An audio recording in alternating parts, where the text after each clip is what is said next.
राम कहां पैदा हुए? राजा के घर में। सीता कहां पैदा हुई? राजा जनक के घर में, मिथिला में राजकुमारी बनकर पैदा हुई और वनवासी बनकर जिंदगी गुजारती उसने।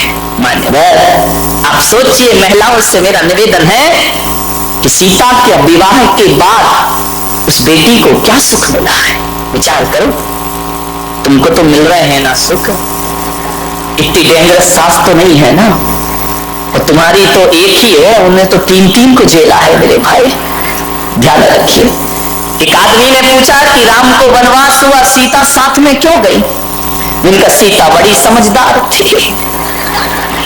बोले क्या समझदारी? मैंने कहा ये समझदारी कि सीता ने दिमाग लगाया होगा कि यार तीन तीन सास के साथ रहने से तो एक जंगल ही अच्छा है। कौन इन तीन तीन के साथ माथा फोड़ी करेगा? जंगल में जिंदगी, यहाँ तो एक से नहीं बन रही है, एक ही कौन बोला तीन के बराबर है महाराज। विचार करना है आपको। सीता के जीवन में क्या सुख मिला? शादी होकर आई, स्वयंवर होकर आया, वनवास हो गया, वनवास हुआ, रावण ले गया। जंगल में भी सुख नहीं मिला, जंगल में रावण उठा के ले गया। लौट कर आई, युद्ध करके राम वापिस लाए, एक धोबिड़े के कहने से फिर जंगल में चली गई। क्या मिला उसे सुख मेरे भाई? बताइए, कोई सुख मिला?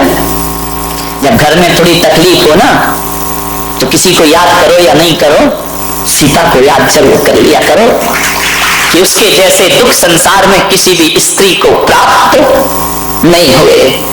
जब सीता की अग्नि परीक्षा हुई और राम ने कहा कि अब महल में वापस चलो, तो सीता ने इतना ही कहा कि हे प्रभु, अब मैं भगवान जिंदगी के अंतिम क्षण में कहा कि हे प्रभु, अब इस कलयुग में यदि मुझे जन्म देना, मेरे पति तो श्री राम ही हो, मैं उनकी पत्नी बनूं, मगर जैसा जीवन ये दिया है ऐसा जीवन मुझे कभी मिलना नहीं चाहिए। ध्यान रखना, जंगलों में जिसने बच्चे पाले हो, विचार करिए, बड़े किए, राम को सौंप दिए और चली गई सब कुछ छोड़ करके।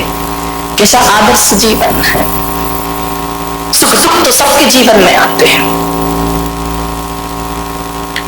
पाप कर्म का उदय होगा, दुख मिलेगा, पुण्य का उदय होगा, सुख मिलेगा। लेकिन मैं आपसे निवेदन कर रहा हूं कि जीवन में यदि दुख से बचना है तो दुखी व्यक्तियों का दुख दूर करने का प्रयास करो।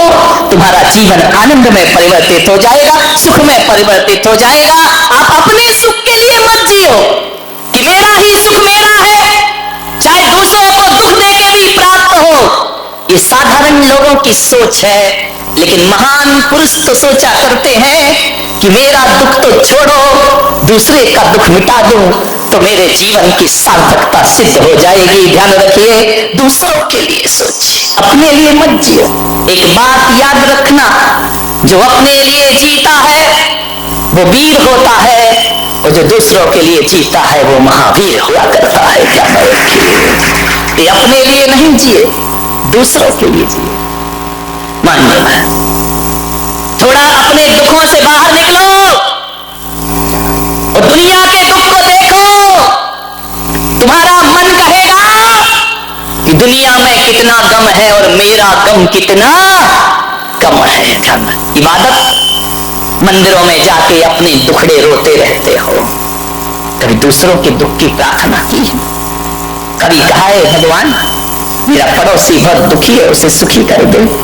कभी निकल बोला है? कभी? हाँ, पढ़ लेते हो शांति पाठ में, सर्वे भवन्तु सुखिना सर्वे। ये बकवास है, बोलते बस हो, मन में तो ये रखते कि सत्यानाश हो पड़ोसी का। ध्यान रख, मेरे से आगे बढ़ रहा, बर्बाद हो जाए। हे भगवान, मुझे दे या नहीं दे, पड़ोसी को मत देना।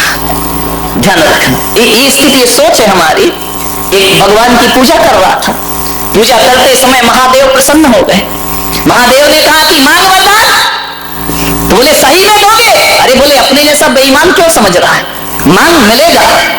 तो बोले दो भगवान। बोले क्या तेरे पास क्या नहीं है? बोले सब है, लेकिन दुख इस बात का है कि जो मेरे पास है वही पड़ोसी के पास है।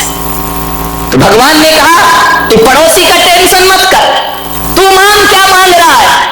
बोले भगवान मैं तो इतना ही मांग रहा हूं कि जो पड़ोसी के पास हो वो मेरे पास डबल होना चाहिए, बस इतना ही सुख चाहिए मुझे।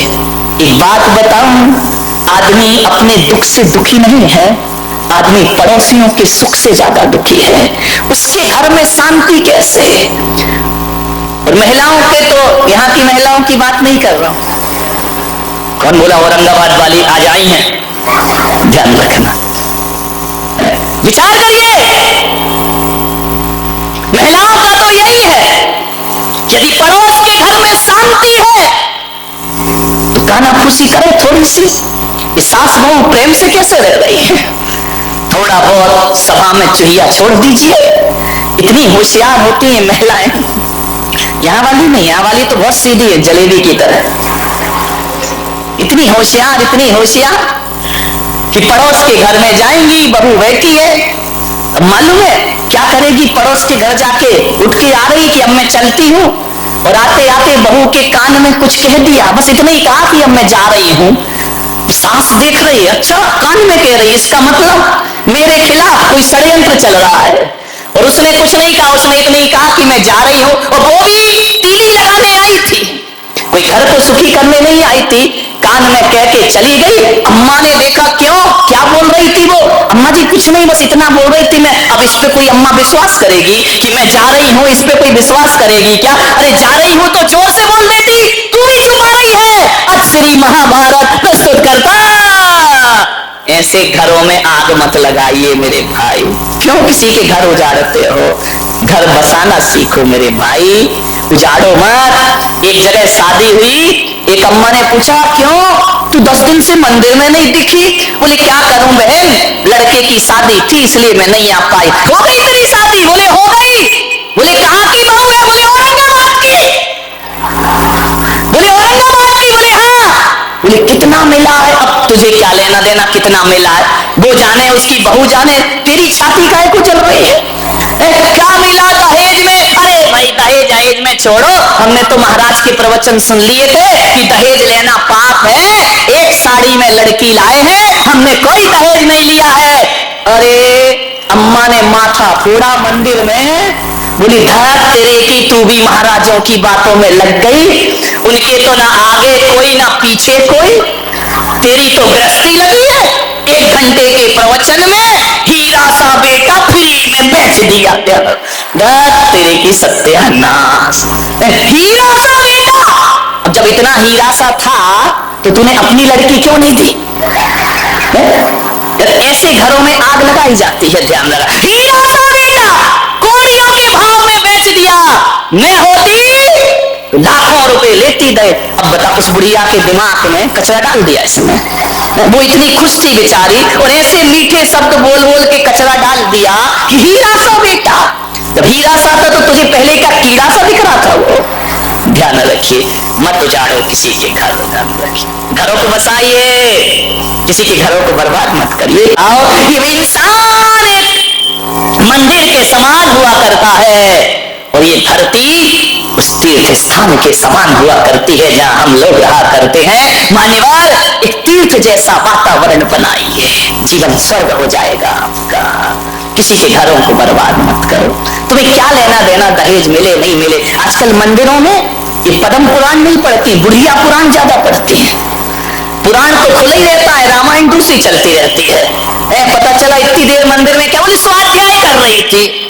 अब तुम्हारे स्वाध्याय में बकवास के सिवा होता क्या है? बोलो निंदा पुराण है और कुछ नहीं है। 2 लाइन पढ़ते हो, घंटा भर बुराइयां करते हो। इसकी बुराई, उसकी बुराई, और कोई नहीं मिला तो बुलक सागर आए, इनकी बुराई कर लो थोड़ी सी। ध्यान रखिए, मुझे समझ ही नहीं आता। ये धर्म ध्यान है, ये स्वाध्याय है। 4 बैठ करके रामायण शुरू कर देते हैं अपनी, वो ऐसे वो वैसे वो ऐसा। अरे मैंने एक महिला बड़ी बुराई कर रही थी मंदिर में बड़ी जोर जोर से, ये महाराज वैसे वो महाराज वैसे, उसकी बहू ऐसी उसका बेटा ऐसा। अरे तो मैंने कहा इधर ये कर क्या रही है? बोले क्या कर रहे हैं? धर्म ध्यान कर रहे हैं। मैंने कहा ये धर्म ध्यान हो रहा है, एक दूसरे की बुराइयां कर रही हो, एक दूसरे महाराजों की बुराइयां निंदा कर, ये धर्म ध्यान है तुम्हारा। बोली महाराज जो आपने सिखाया वही तो कर रहे। मैंने कहा मैंने क्या सिखाया? बोले आपने तो कहा था कि रोज आलोचना पाठ पढ़ा करो। मैंने कहा कमाल है, धन्य है भाई, ये आलोचना पाठ चल रहा मंदिर में। मैंने कहा था अपनी आलोचना करना, तू मेरी आलोचना करने लगी। जय हो, विचार कर, ये बुढ़िया पुराण, इससे कोई कल्याण होने वाला नहीं है। ये ग्रंथ आचार्यों ने लिखे थे अपने कल्याण के लिए, तुम लग गई जगत के कल्याण के लिए। वाह रे आदमी, पंडित खाए काकड़ी, गुरु दूसरों को दे आकड़ी। मेरे भाई ये स्थिति बन गई हमारे स्वाध्याय की, हमारे मंदिरों की। मैंने एक महिला से पूछा कि मंदिरों में इतनी बुराइयां क्यों करती हो? बोले इससे अच्छा स्थान मिलेगा कौन सा? लोग धार्मिक भी समझते हैं और अपना काम भी हो जाता है। याद रखिए, मान्य मंदिरों को अपवित्र मत करिए, विचार करना है। ये स्वाध्याय के नाम पे, ये पूजा पाठ के नाम पे, ये परंपराओं के नाम पे समाज में जो जहर घोला जाता है, ध्यान रखना, सोचना है आपको, विचार करना है। ये मोक्ष के रास्ते सदा सदा के बंद हो जाया करते हैं। अरे मोक्ष के रास्ते वो नहीं होते हैं जो समाज को दो भागों में बांट दे। मोक्ष के रास्ते तो वो होते हैं जो शेर और गाय को एक घाट पानी पिला दे, वो मुक्ति का रास्ता हुआ करता है। सांप और नेवला को एक साथ बिठा देता है, वो मुक्ति का रास्ता हुआ करता है। ध्यान रखिए, कुछ नहीं है, सब बकवास। जिसे धर्म समझ रहे, धर्म धर्म सब कोई कहे, धर्म न जाने कोई। ध्यान रखिए,